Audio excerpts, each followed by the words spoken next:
ఒకవేళ సూర్యుడికి భూమికి మధ్యన ఉన్నటువంటి స్పేస్ కనుక గాలితో నిండి ఉంటే సూర్యుడి నుండి వచ్చే శబ్దం మనం వినలేనంత ఎక్కువగా ఉంటుంది.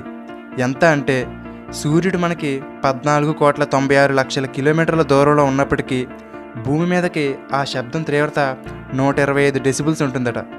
అంటే ట్రైన్ హార్న్ సౌండ్ని 1 మీటర్ దూరం నుండి వింటే ఎలా ఉంటుందో అలా ఉంటుందన్నమాట. ఇక్కడ మీరు చూస్తున్న చేప పేరు గోలియత్ టైగర్ ఫిష్. ఇది మొసల్ని మనుషుల్ని కూడా చంపి తింటుంది.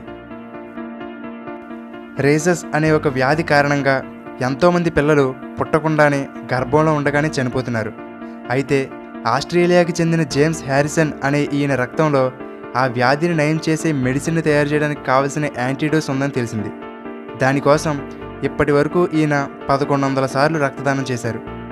ఈయన రక్తం నుండి తీసిన ప్లాస్మా ద్వారా ఇప్పటి వరకు 20 లక్షల మంది శిశువుల ప్రాణాలు కాపాడారు.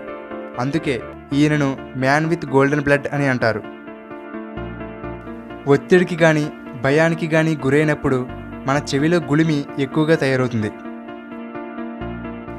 మనుషులు పుట్టడానికన్నా 6,50,00,000 సంవత్సరాలకు ముందే డైనోసార్లు ఈ భూమి మీద తిరిగేవి. కానీ ఈ డైనోసార్ల కన్నా 12 కోట్ల సంవత్సరాలకు పూర్వం నుండి బొద్దింకలు ఈ భూమి మీద తిరుగుతున్నాయి. లేస్ పొటాటో చిప్స్లో magic masala, sweet chilli, tomato tango ఇలా 1 కాదు 2 కాదు ఏకంగా 204 డిఫరెంట్ ఫ్లేవర్స్ ఉన్నాయి. ఆ ఫ్లేవర్స్ అన్ని పేర్లు చూడాలనుకుంటే ఈ వీడియో కింద ఉన్న డిస్క్రిప్షన్లో ఇచ్చిన లింక్ మీద క్లిక్ చేసి చూడవచ్చు. మన వాళ్ళు వర్షపు నీటిని వృధా చేయవద్దు, ఇంకుడు గుంతల ద్వారా ఆ నీటిని ఆదా చేయమంటారు.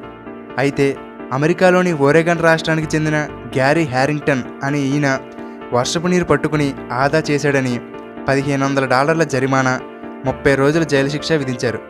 ఎందుకంటే అక్కడ వర్షపు నీరు గవర్నమెంట్ ప్రాపర్టీ అంట.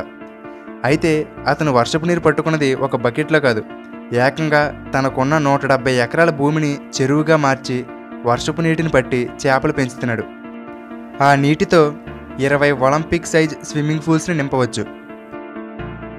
పెన్సిల్ కనిపెట్టిన 200 సంవత్సరాల తర్వాత ఎరేజర్ని కనిపెట్టారు. కొరియాకి చెందిన లీ జిన్ గ్యూ అనే ఈ వ్యక్తి ఒక పెద్ద తలగడని ప్రేమించి పెళ్లి చేసుకున్నాడు. దాని మీద ఒక లేడీ కార్టూన్ క్యారెక్టర్ బొమ్మని ప్రింట్ చేసుకున్నాడు. అంతేకాదు ఈయన ఎక్కడికి వెళ్తే అక్కడికి దీనిని తీసుకువెళ్తాడు. పార్క్, హోటల్, థియేటర్ ఇలా ప్రతి చోట ఆ తలగడికి కూడా ప్రత్యేకంగా ఒక సీట్ బుక్ చేస్తాడు. ఎడ్వర్డ్ మోర్డేక్ అనే ఈయన పుట్టుకతోనే తన తల వెనకాల మరొక చిన్న తలతో పుట్టాడు. ఈ రెండవ తల తినలేదు, చూడలేదు, గట్టిగా మాట్లాడలేదు, కానీ నవ్వడం ఏడవడం చేసేది. దాని మాటలు ఆయన ఒక్కడికి వినపడేవి. ఆయన నవ్వుతున్న సమయంలో ఈ చిన్న తల ఏడ్చేది. ఈయన బాధపడుతున్న సమయంలో అది నవ్వేది. రాత్రి సమయంలో తన రెండవ తల ఏవేవో వింత శబ్దాలు చేసేది. అది నిద్రపోకుండా తనతో ఏవేవో మాట్లాడుతూ ఇబ్బంది పెట్టేది. ఈ బాధను తట్టుకోలేక ఆయన తన రెండవ తలను తీసేయమని ఎంతోమంది డాక్టర్లను బతిమాలాడు. అలా చేస్తే మొదటి తలకు ప్రమాదం ఉంటుందని డాక్టర్లు దానికి ఒప్పుకోలేదు. చివరకు ఆ రెండవ తల పెట్టే హింసను తట్టుకోలేక తనకు 23 ఏళ్ల వయసులో ఒక సూసైడ్ లెటర్ రాసి ఆయన ఆత్మహత్య చేసుకున్నాడు. ఆ లెటర్లో ఇలా రాసుకున్నాడు: కనీసం నా శవాన్ని పూడ్చే ముందైనా నా రెండవ తలని తీసేసి నన్ను పూడ్చండి, లేదంటే అది నన్ను సమాధిలో కూడా ప్రశాంతంగా ఉండనవదు. ఓకే ఫ్రెండ్స్, ఈ వీడియోలోని ఫ్యాక్ట్స్ మీకు నచ్చితే లైక్ చేయండి, అలాగే మీ ఫ్రెండ్స్ అందరికీ షేర్ చేయండి. ఇటువంటి మరిన్ని ఇంట్రెస్టింగ్ ఫ్యాక్ట్స్ని మిస్ కాకుండా చూడడానికి తెలుగుబడి యూట్యూబ్ ఛానల్కి సబ్స్క్రైబ్ అవ్వండి. Thank you for watching.